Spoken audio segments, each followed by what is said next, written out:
Welcome to this week's episode of Eye on the Tigers. I'm Delaney Barrow, joined by Andy Hewling. Two fall sports just finished up their slates this week, with plans to resume in the spring. Basketball is about to begin, and football has their 7th game this weekend. Let's get into it.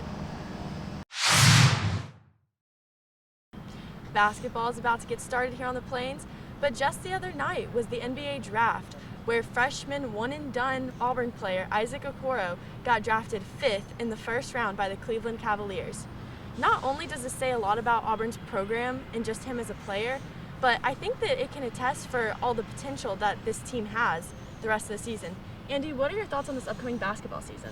Well, it has been a big week for Bruce Pearl. You know, he's had one guy go in the top 5 in the draft and then signed 2 players in Trey Alexander and Jabari Smith for the 2021 class. So I think it's just, the upward progression we're seeing with this program is just continuing to shine with Bruce Pearl's leadership and his recruiting style, and that he's getting guys that are, playing top basketball in high school, and then he's developing them and getting them ready for the next level. So I think for this season, we're going to look at these new guys like Sharif Cooper and JT Thor and Justin Powell, and then even the guys who are on the bench, like Devin Cambridge, Alan Flanagan. They're going to look to be leaders. They're all going to have to step up and lead by example, because they lost a lot of great freshmen from this previous class. And I think, Auburn will have a tough slate to start. They got to play St. Joseph's and Gonzaga first 2 games of the year, and that's not going to be easy. But I think Auburn has the ability and the quality to get through them. I agree. They do have the ability and the quality, and this is a young team. Leadership is going to be key from those few veteran players. But Isaac Okoro, first one and done in Auburn history, 4th first-round or top 5 draft pick. And I think that says a lot for Bruce Pearl's program and his recruiting process and how he coaches the team. And also just, this team has so much potential to be good this year. And it might get off to a rocky start, but they have tons of room to make it happen. Basketball season, there's a lot of games. But Bruce Pearl earlier this week was praising Isaac Okoro, his work ethic, and just the decisions he's made on his way to becoming drafted. Isaac has spent pretty much the entire off season, once COVID allowed us to get back onto campus, doing 2 things. Wouldn't surprise you to know that he took classes. Even though he was just a freshman, he's intent on finishing his degree. He's a great student athlete. And so he was here for the summer and this semester. I think the second thing that I think is very, very telling is, a lot of guys in that situation, they'd go out to LA or Miami or Vegas and go get the finest workout gurus that there are. And those guys are terrific, and they're worth a great deal.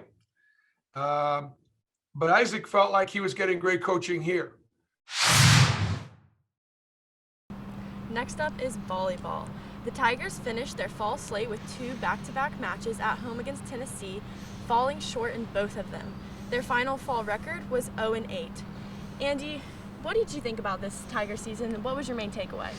I thought Auburn was really, they fought hard, but there just were a lot of teams that were just outclassing them. I thought, it was just playing teams like Tennessee, South Carolina, and Kentucky. That's not a great way to start the year.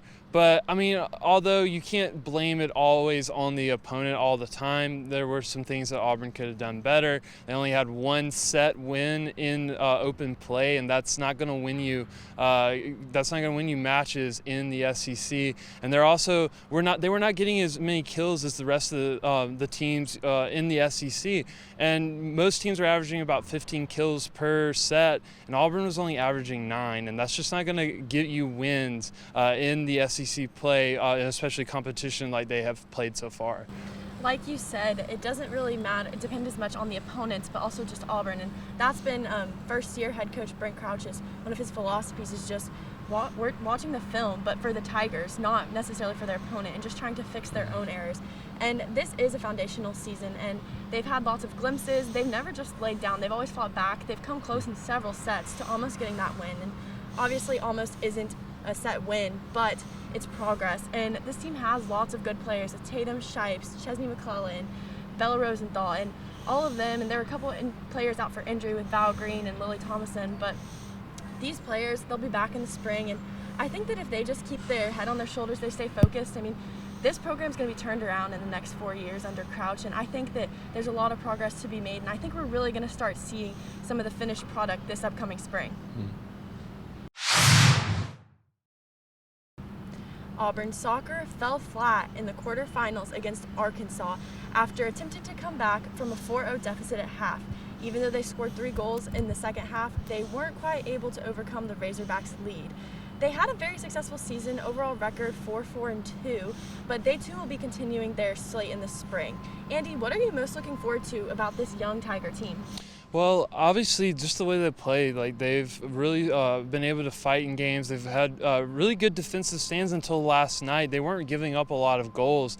And although the offense at times were not scoring as many goals as I would have liked to have seen them scored, but I just think the way they play is like they're easy to break apart defenses, but also I think one thing they do well is they play good defense in the back, and I think that starts with their goalkeeper Maddie Brahowska. I think she just has really been the rock back there. Obviously, giving up 4 goals the first half, not really what we expected from her, despite some of the last games where she was really keeping clean sheets and doing her best in the back, but I think Auburn, going into the spring, they have to feel good about where they're at. I mean, you've played really tough against against Arkansas in 2 games. I mean, they've lost close in both of them. I know they were down 4-0, but they still made this comeback effort. And they've beaten Georgia, they've beaten LSU, and although they dropped the games to Alabama and A&M, I think they have to feel good going into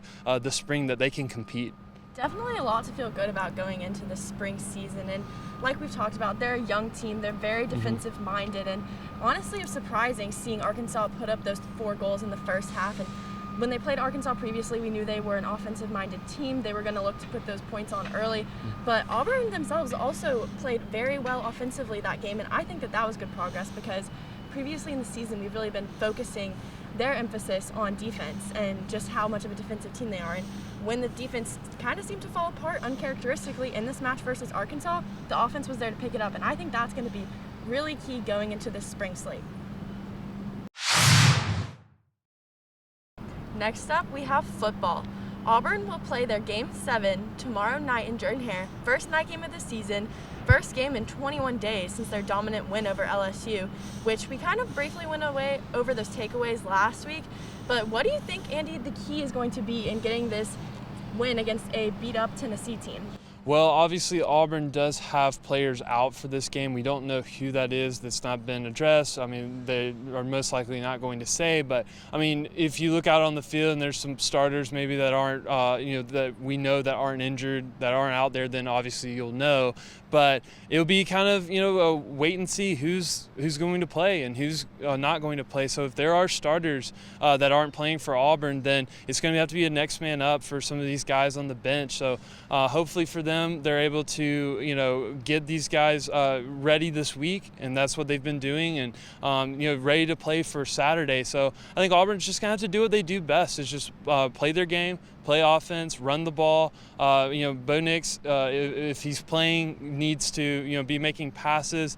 I thought he had a really good game against LSU. He just needs to keep that confidence that he has at home up. And then the defense just needs to be as aggressive as they were against LSU. And I think that will be the key to victory because Tennessee, they do play well. Garantano is, although he's not one of the best players in the SEC, he's still someone you shouldn't overlook.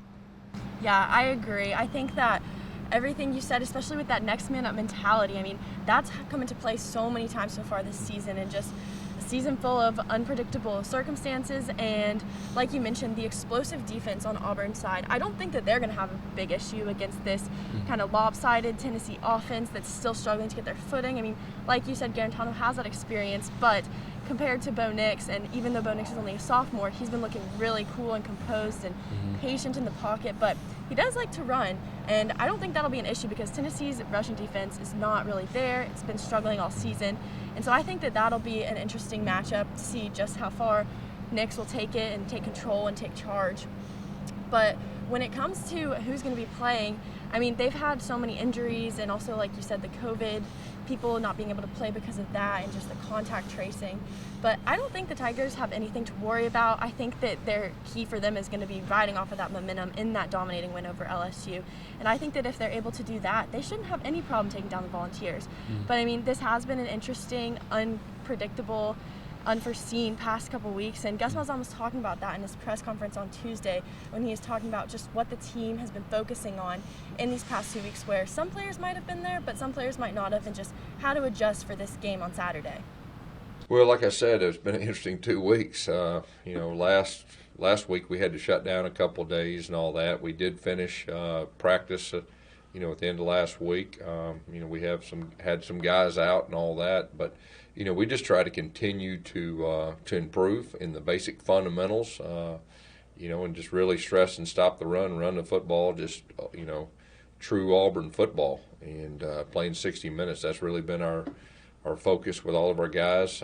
It's good that we're going to get back in game week routine today. This will be our traditional Tuesday practice. And then, of course, it's just good to get in a routine. Andy, who's your player to watch this Saturday? My player to watch this Saturday is Ty Chandler of Tennessee. They use him as mostly a running back, but he also is dangerous in the receiving area. They like to get him out in space. Chandler's got over 200 yards rushing this year, but in his career, he's got over 1,800 yards, so he's really been the main guy over the last couple years for Tennessee. So I think Auburn's rushing defense is going to need to stop him. For me, I'm going to have to say Eli Stove. He had a really great game at LSU. It's taken him a few games to kind of get in his usual stride. But, I mean, as a senior, he's really going to be looking to go out with a bang. And his connections with Nix have looked really strong, especially in that last game. And I think he's going to be looking to build on that, just like the rest of the team in this game against Tennessee. Next up, we have our Pick'em segment. First college matchup is Wisconsin and Northwestern. Who do you have? I've got Wisconsin in this game. One reason is their defense. I thought the way they played against Michigan, they just wore them out and really just caused problems for their offense. I think they're going to do the same thing to Northwestern. It would be a good game. I think Northwestern has had a really good season so far. They're not going to make it easy, but I think Wisconsin gets out with the victory. Despite having a few COVID-related game cancellations, postponements, I too think Wisconsin is going to get this win. They did look dominant over Michigan. I think that Northwestern's defense will be the toughest competition they've faced so far this year, but I don't really think that they'll put up too much of a fight, and I think that the Badgers are going to end up beating the Wildcats in this matchup. Next up, we have Oklahoma State. Who do you have? So this is going to be a good game. It's always a shootout. Bedlam is always a great matchup between these two. And I think Oklahoma State's going to get out with the victory in Norman. I think Chuba Hubbard is the difference for them in the run game. He's just so explosive. Still, on that watch list for the Heisman. So I think he'll get them the victory. I'm going to have to go with Oklahoma in this. Like you said, going to be a great game. Definitely must-see for this week. But I think the key for Oklahoma to be able to get that win is going to be Spencer Rattler being as close to healthy as possible. But even if he's less than all the way healed and healthy, I think that the running game for Oklahoma has looked really good, and I think that that'll help bring them victory over Oklahoma State. Next up, we have Indiana-Ohio State. Who do you have? Well, Indiana's obviously been the surprise of the season, getting up into the top 10 now. But I don't think that they're going to stay unbeaten, as Ohio State is just going to be too much for them. I think Justin Fields is the difference. He's just so accurate as a quarterback. Their offense is so explosive. And at home, I don't think Indiana can go into the horseshoe and get the victory. I have to agree. I too think that Ohio State is going to get this win. I think that they rank number 3 right up there with Clemson and Alabama, and they play like that. They rightfully earn that spot, and I just think that they're going to dominate this game. And I mean, Indiana might put up a little bit of fight in the first half, but like you said, Justin Fields, definitely a difference maker, and I think Ohio State is going to get this win. For our final college matchup, we have Auburn versus Tennessee. Who do you have? I've got Auburn in this game. I just think Tennessee is not going to have the answers on offense for Auburn's defense. I think, they can make it a close game at the start, but I think Auburn's offense is just on a whole different level now. I think they've really just improved over this season, and Tank Bigsby in the run game will be the difference. I have to agree. I think Auburn's going to get this win. I think that Tennessee has just been struggling this season. They're coming in 2-4, lost 4 straight games, got 2 wins at the beginning, but many of their matches have not been close. And so I think that they are just kind of don't really have that motivation, and I think that Auburn does have the motivation necessary, especially with that powerful win over LSU that they're going to be riding high off of. And I think that after these past few performances, I mean, the Tigers have continued to progress, and I believe they're going to continue to progress in this game. And I mean, I think they're going to get up early in the first half, and they're just going to put it away for the second half. And I just don't think that the Volunteers are going to put up much of a struggle, and I think the Tigers are going to get a clear win with this one. Now for the NFL. First up, Titans versus Ravens. Who do you have? I've got the Titans in this game. I think the Ravens, coming off that loss to the Patriots, they can't be feeling good about it, but I just think the Titans provide a different challenge that they didn't get against the Patriots. They're going to be more of a run game with Derrick Henry. Tannehill will be throwing a lot to A.J. Brown, and I just think the Ravens are just in a slump right now. I think they're going to continue that this weekend. I do think that Ravens, coming off of a tough loss against the Patriots, a 4-5 team now, I think that that's got to hurt them a little bit, but I think that they're going to be looking to bounce back and show that they should have won. I mean, Lamar Jackson, super talented, going to be a struggled offensively against Derrick Henry for the Titans, just the difference between the pass game for the Ravens and the rush game for the Titans, but I do think that the Ravens are ultimately going to get this win. Next up, we have Colts versus Packers. Who do you have? I've got the Packers in this game. I think it'll be a really good contest. The Colts defense going up against the explosive offense with Aaron Rodgers and his core of talent that he's got there. So I'm going to take the Packers in a close one. I'm going to have to agree. I think the Packers as well should be a really good game. I mean, Phillip Rivers, he's still looking to find his groove, and so far he's been establishing himself as a successful and accurate, efficient quarterback in the league this year. But I do think that veteran Aaron Rodgers and his receiving core, I think that they're just going to seal the deal for the Packers in this game. Next up, we have Raiders versus Chiefs. Who do you have? I've got the Chiefs in this game. I think they're going to be looking for revenge after the Raiders went in there into Arrowhead and just absolutely demolished them. Then proceeded to drive their bus around in a little victory lap around Arrowhead. I think they're not going to be happy about that, and I think they'll get the win. I agree. I think the Chiefs are going to win this. If the Raiders weren't plagued with so many COVID-related players missing, I think that I would have gone with the Raiders, but because they are going to be missing so many players just because of contact tracing and positive tests, I think that's going to be the perfect storm for their downfall. And like you said, the Chiefs are going to be looking to improve on that and be motivated and look for retribution against the Raiders. So I think Patrick Mahomes and his Chiefs are going to get this win. For our final NFL matchup, we have the Rams versus the Buccaneers. Who do you have? I like the Buccaneers in this game. I think they've really established themselves consistently on offense. I know, they've had a few games where they've slipped up and lost to good teams like the Saints, but I think Tom Brady is really just establishing himself as a good quarterback in the NFC now that he moved from the Patriots, and I think they'll get the win in this one. I think this is going to be an interesting matchup. One thing to look out for is that pass rush versus Brady and his offense. And I do think the Bucs are going to get this one over the Rams. But, I mean, Aaron Donald, definitely someone to watch out for. But like you said, Tom Brady, really strong receiving core, lots of big names. Antonio Brown finally got to play last week. Sure, he's going to be looking to continue to improve upon that performance because he's still getting readjusted to being back in the NFL, but Mike Evans also had a game last week, and I think that these Buccaneers are just continually improving, and I think that they're going to get this win. Do you agree with our picks? Do you disagree? Head on over to our Twitter at EETV_sports and tell us what you think. For more sports and news updates, head to our website at eagleeyeauburn.com. Have a great weekend. War Eagle.